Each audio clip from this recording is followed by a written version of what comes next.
Have you been using the seated calf raise in order to work on getting your calves bigger? Well, you can stop. In this video, we're going to explain why and tell you what you want to be doing instead.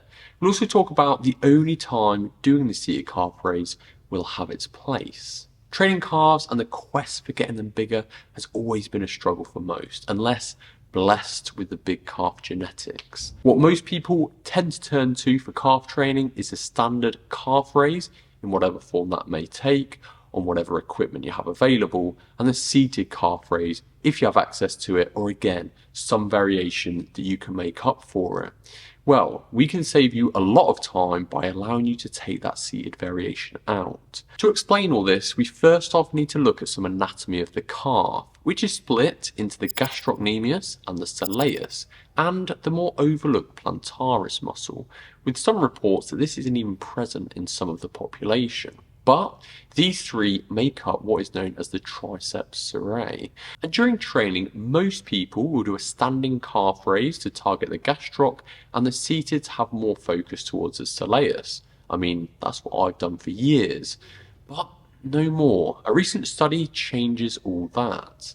This was a study from December 2023, and it looked specifically at hypertrophy for that tricep surae group, and it looked at doing the standing calf raises and seating calf raises to determine which got the most muscle growth for each of the separate muscles. No surprise, the standing calf raise got the most gastroc activation, and it was by an absolute landslide compared to the seated, which you can see here, where it shows the black was standing and the white seated, with LG being the lateral gastroc and MG the medial gastroc. But the most interesting finding here, which changes the direction for calf training, is that there's very little difference between the standing and seated for soleus growth. There was the slightest win for the seated, but nothing of significance.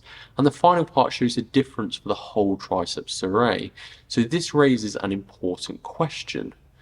What's the point in doing the seated calf raise at all? Because you're basically just getting similar soleus growth as the standing, but without any gastroc.